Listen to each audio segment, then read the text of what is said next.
भगदड़ मामले में केंद्रीय प्रशासनिक न्यायाधीश करड़ ने अपना फैसला सुना दिया है। सीएटी ने इस मामले की जांच में IPL franchise Royal Challengers Bengaluru को दोषी ठहराया है। कैट ने कहा है कि बेंगलुरु ने इस सेलिब्रेशन सेरेमनी को करने के लिए आरसीबी ने पुलिस से उचित अनुमति और सहमति नहीं मांगी थी। सेंट्रल ट्रिब्यूनल ने फैसला सुनाया है कि आरसीबी ने पुलिस से सही तरह से इजाजत नहीं मांगी थी। अचानक ही आरसीबी की तरफ से सोशल मीडिया प्लेटफॉर्म पर पोस्ट किया गया और इस जानकारी ने फैलने के साथ ही भारी भीड़ वहां पर जमा हो गई। समय की कमी की वजह से पुलिस पूरी तैयारियां नहीं कर पाई और इसी के साथ ही कैट की तरफ से कहा गया कि पुलिस से इतने कम समय में करीब 12 घंटे के अंदर सभी इंतजाम करने की उम्मीद नहीं की जा सकती।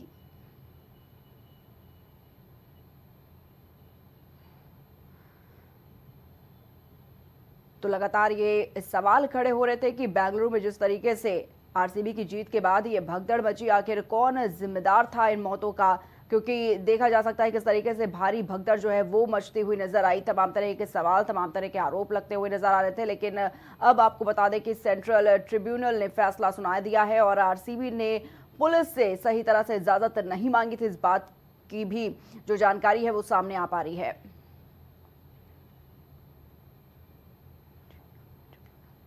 तो बताना चाहेंगे कि ये तस्वीरें आपको दिखा रहे हैं, ये तस्वीरें आरसीबी की जीत के बाद जिस तरीके से भगदड़ वहां पर मची थी, जहां पर बड़ी संख्या में लोग मारे गए थे, लोग जख्मी हुए थे, उसकी तस्वीरें कैसे जो जीत का जश्न था वो मातम में बदलता हुआ नजर आया। उसके बाद तमाम तरह के सवाल उठते हैं कि आखिर इसके पीछे का जिम्मेदार कौन है, क्योंकि जश्न जिस तरीके से मातम में बदला, कौन जिम्मेदार है, तमाम तरह के सवालों के बीच अब सेंट्रल ट्रिब्यूनल ने इस पर अपना फैसला सुनाया है।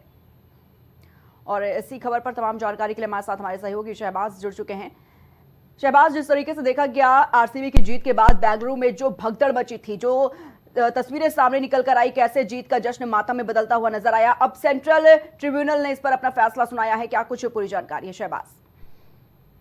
मामले की कहीं ना कहीं कैट जो है वो जांच कर रही थी और क्योंकि इस मामले पर अगर बात करें तो कई आईपीएस अधिकारियों पर भी कहीं ना कहीं गाज गिरती हुई नजर आ रही थी। लेकिन जब वहां पर कैट में जब मामला जाता है और उस ट्रिब्यूनल में जब फैसला सुनाया जाता है तो ये बताया जाता है कि जो अधिकारी थे उनकी गलती नहीं हो सकती और वहां पर जो ट्रिब्यूनल है उसने ये भी कहा है कि पुलिस कोई जादूगर नहीं हो सकती, क्योंकि इतने बड़े आयोजन की अगर आप जिम्मेदारी अगर किसी को अचानक से सौंपेंगे तो जाहिर सी बात है कि जिस तरीके की भगदड़ जो है देखने को मिली वो कहीं पर भी हो सकती थी। क्योंकि इससे पहले भी अगर बात करें मैच को लेकर तो कई विक्ट्री परेड हुई थी, क्योंकि 2007 में जब टीम इंडिया साउथ अफ्रीका में पहला अपना T20 क्रिकेट विश्व कप जीत कर आती है तो मुंबई में विक्ट्री परेड कराई जाती है। लेकिन उस विक्ट्री परेड को कराने के लिए कहीं ना कहीं कई दिनों से पहले उसकी सूचना दी जाती है ताकि पुलिस जो है वो अपने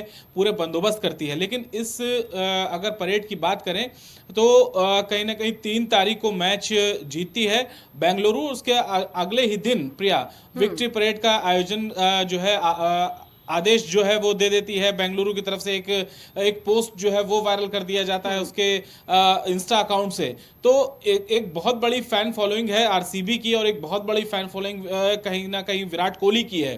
तो इसके चक्कर में जो भयानक भीड़ जो वहां पर जुट गई थी, तो ये पहले से समझा जा रहा था कि आरसीबी क्योंकि 17-18 सीजन बाद एक चैंपियन बनी थी और लगभग इस हर एक क्रिकेट प्रेमी का यह सपना था कि आरसीबी और विराट कोहली जो है वो जरूर इस बार जीते, क्योंकि सबको ये मालूम था कि हो सकता है विराट कोहली अगले बार संन्यास ले लें।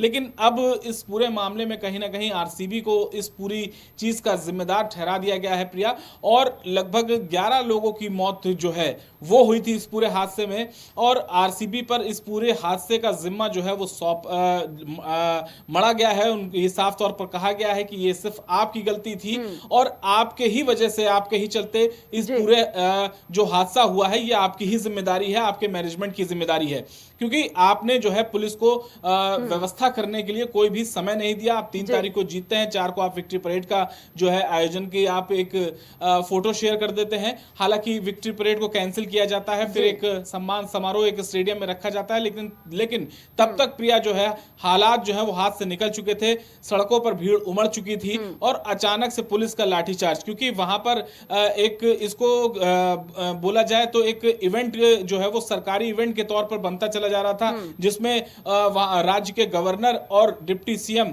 डीके शिव कुमार भी उस स्टेडियम के अंदर मौजूद थे। और जिस वक्त ये हादसा बाहर हो रहा था वो क्रिकेटर्स को माला पहनाते हुए अंदर नजर आ रहे थे। यानी जो पुलिस थोड़ी बहुत थी भी वो वीवीआईपी के प्रोटोकॉल्स में लग जाती है और वीवीआईपी के देखरेख सुरक्षा में इंतजाम में लग जाती है, और उधर जो भीड़ आती है वो कहीं ना कहीं तितिर बितिर करने के लिए पुलिस को लाठीचार्ज करना पड़ता है। और जिसमें जैसे ही पुलिस लाठी चलाती है वैसे ही जो भीड़ थी वो बेकाबू हो जाती है और दौड़ने लग जाती है, क्योंकि इतनी बड़ी संख्या में लोग थे कि कुछ समझ पाते उससे पहले ये हादसा हो गया। और लोग इतने ज्यादा थे कि 10-11 लोग कब जो है वो मौत की भेंट चढ़ गए पता ही नहीं चला। जी शहबाज, लेकिन अब कैट का जिस तरीके से ये फैसला आया है, आईपीएल फ्रेंचाइजी आरसीबी को इस पर पूरे मामले में दोषी ठहराया है, क्या कुछ अब कार्रवाई की जाएगी इसको लेकर, क्या कुछ अपडेट मिल पा रहा है शहबाज? देखिए, पहले जैसे कि बताएं, मैनेजमेंट इनका जो मार्केटिंग मैनेजर है आरसीबी का वो इस वक्त सलाखों के पीछे ही है, उससे पूछताछ चल रही है।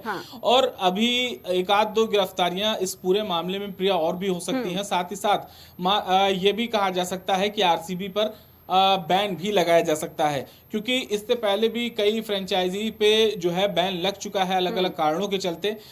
लेकिन अब इसका ये पूरे मामले में अगर दोषी कहीं ना कहीं आरसीबी पाई गई है, उस पर दोष मिले हैं, तो जाहिर सी बात है उस पे इनके ऊपर जो है बैन की कार्रवाई की जा सकती है। अब देखना ये होगा कि बैन की कार्रवाई कितने साल की होने वाली है, 1-2 साल की बैन की कार्रवाई होगी या फिर कोई दूसरी तरीके से इनके ऊपर कार्रवाई होगी, ये देखना बड़ा दिलचस्प होगा। प्रिया जी ठीक है शहबाज, बहुत बहुत शुक्रिया आपका हमारे साथ जुड़ने के लिए और तमाम जानकारियों के लिए।